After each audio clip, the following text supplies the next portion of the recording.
নমস্কার বন্ধুরা, স্বপ্নাস কুকিং চ্যানেলে আপনাদের সবাইকে স্বাগত। আজকে আপনাদেরকে একটা ডেজার্টের রেসিপি শেয়ার করব। আজকে বানিয়ে দেখাচ্ছি গাজরের হালুয়া। শীতকালে বাজারে এই সময়টা লাল গাজর কিন্তু বেশ ভালো পরিমাণে পাওয়া যায়, আর এই গাজরগুলো দিয়েই কিন্তু গাজরের হালুয়া খুব ভালো করে করা যায়। অল্প দুধ দিয়ে এবং খুব অল্প সময়ের মধ্যে সুস্বাদু গাজরের হালুয়া কিভাবে তৈরি করবেন, আসুন তাহলে দেখে নেওয়া যাক। নিয়েছি এখানে 1 কেজি লাল গাজর, আর নিয়েছি এখানে একটা গ্রেটার স্টিলের। এরকম গ্রেটার কম বেশি আপনাদের সকলের বাড়িতে নিশ্চয়ই আছে। এরকম গ্রেটার দিয়ে গাজরটাকে কিন্তু গ্রেট করে নিতে হবে। গাজরটা অনেক লম্বা ছিল বলে এখানে গাজরটাকে আমি 2-3 টুকরো করে ভাগ করে নিয়েছি। গাজরটা গ্রেট করার আগে অবশ্যই গাজরটাকে ধুয়ে নিয়ে উপরের খোসাটা একটা পিলারের সাহায্যে ছাড়িয়ে নিতে হবে। গাজরটাকে গ্রেটারের সাহায্যে গ্রেট করে নিলে পরে এরকম মিহিভাবে গ্রেট করে নেওয়া যায়, যেটা ছুরি কিংবা বটির সাহায্যে করলে আপনারা এতটা মিহিভাবে গ্রেট করতে পারবেন না। তাই চেষ্টা করবেন অবশ্যই একটা গ্রেটারের সাহায্যে গাজরটাকে গ্রেট করে নিতে। কড়াইতে দিয়ে দিচ্ছি বড় চামচের 1 চামচ ঘি। ঘিটা গরম হয়ে গেলে 1 মুঠো কিশমিশ আর 1 মুঠো ভাঙা কাজু দিয়ে ভালো করে এটাকে ভেজে নিচ্ছি। গ্যাসের ফ্লেমটা মিডিয়াম টু লো করে দিয়ে কাজু এবং কিশমিশগুলোকে ভেজে নিচ্ছি। কিশমিশ এবং কাজুটা প্রায় 6 থেকে 7 সেকেন্ড পর্যন্ত ভেজে নেব। এই সময় ভাজার সময় দেখবেন, ভাজা হয়ে গেলে পরে দেখবেন যে কিশমিশগুলো একটু ফুলে ফুলে যাবে আর কাজুটাও রঙও কিন্তু একটু লালচে হয়ে যাবে। এই পর্যন্তই ভেজে নিতে হবে। এখানে কাজু আর কিশমিশটা ভাজা হয়ে গেছে, এবার তুলে নিচ্ছি। কাজু কিশমিশটা ভেজে নেওয়ার পরে কড়াইতে যে ঘিটা রয়ে গেছে ওই ঘিয়ের মধ্যে আরও 1/2 চামচ ঘি অ্যাড করে দিয়ে এবার গ্রেট করে রাখা গাজরগুলো সব দিয়ে দিচ্ছি। গ্যাসের ফ্লেমটাকে হাই করে দিয়ে মিনিট খানিক নাড়াচাড়া করে নেওয়ার পরে কড়াইটা ঢাকনা চাপা দিয়ে দিচ্ছি এবং এই সময় গ্যাসের ফ্লেমটাকে লো করে মিনিট 5-এর জন্য রেখে দেবো, যাতে খুব তাড়াতাড়ি গাজরটা নরম হয়ে যায়। 5 মিনিট বাদে কড়াই থেকে ঢাকনাটা খুলে নিয়েছি। গাজরটা কিন্তু এখানে বেশ নরম হয়ে গেছে। এখানে গাজরের কালারটাও কিন্তু আগে থেকে অনেকটাই চেঞ্জ হয়ে গেছে। আগে লালচে কালার যেটা ছিল সেটা কিন্তু হালকা হলদেটের মতো একটা কালার চলে এসছে।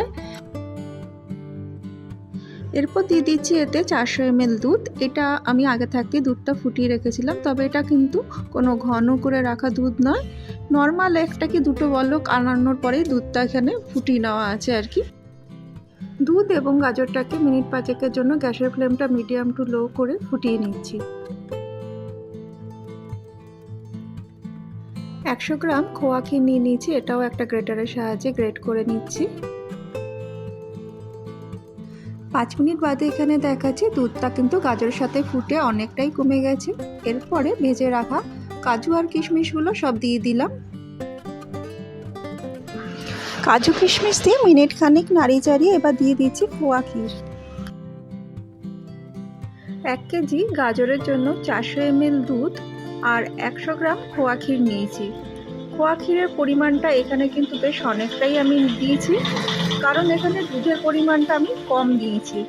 দুধের পরিমাণ যদি কম হয় তখন খোয়া ক্ষীরটা অবশ্যই লাগবে, আর খোয়া ক্ষীর দিয়ে করলে পরে খুব তাড়াতাড়ি কিন্তু এখানে গাজরের হালুয়াটা হয়েও যাবে আর এটা টেস্টটা ভীষণ ভালো হবে। অনেকটা পরিমাণ দুধকে ক্ষীর করতে গেলে টাইম অনেক লেগে যায়, তাই খোয়া ক্ষীর দিয়ে করার চেষ্টা করবেন আপনারা। দেখবেন এই গাজরের হালুয়ার টেস্টটা কিন্তু অনেক বেটার হবে। 1 চামচের মতো খোয়া ক্ষীর আমি রেখে দিলাম, ওটা লাস্টে আমি গার্নিশিংয়ের সময় ব্যবহার করব সেই জন্য। খোয়া ক্ষীরটা দেওয়ার পরে মিনিট 2 নাড়িয়ে চাড়িয়ে নেব। এরপরে দেখবেন যে গাজরের হালুয়াটা বেশ অনেকটাই ড্রাই লাগছে। এই পর্যায়ে এসে দিয়ে দিতে হবে চিনি। চিনির পরিমাণ এখানে আমি 100 গ্রাম নিলাম। আপনারা আপনাদের পছন্দ মতো চিনির পরিমাণটা নিয়ে নিতে পারবেন। যদি কম খেতে পছন্দ হয় মিষ্টি তাহলে কম দেবেন, আর বেশি খেতে পছন্দ হলে আরও বেশি পরিমাণ দেবেন। চিনিটা পুরোপুরি গলে যাওয়া পর্যন্ত নাড়িয়ে চাড়িয়ে নিচ্ছি। চিনিটা পুরোপুরিভাবে গলে যাওয়ার পরে দেখবেন যে গাজরের হালুয়াটা অনেকটাই কিন্তু তরল অবস্থায় দেখাচ্ছে। আপনারা চাইলে এই পর্যায়ে এসে নামিয়ে নিতে পারেন, তবে আমি আরও একটু ড্রাই করব গাজরের হালুয়াটা, সেই জন্য আরও মিনিট খানিক গ্যাসের ফ্লেমটাকে হাই করে দিয়ে নাড়িয়ে চাড়িয়ে একটু ড্রাই করে নিচ্ছি। মিনিট 3 নাড়ানো চাড়ানোর পরে এখানে গাজরের হালুয়াটা কিন্তু বেশ ড্রাই হয়ে এসছে। এই পর্যায়ে এসে আমি এবার গ্যাস ওভেনটা বন্ধ করে দেব। আর বন্ধ করার আগে দিয়ে দিচ্ছি চা চামচের 1 চামচ এলাচ গুঁড়ো। এলাচ গুঁড়ো দিয়ে হালুয়াটাকে এবার খুব ভালো করে মিশিয়ে নিলাম। ব্যাস তৈরি এখানে গাজরের হালুয়া। গাজরের হালুয়াটাকে একটা প্লেটে আমি ঢেলে নিয়েছি।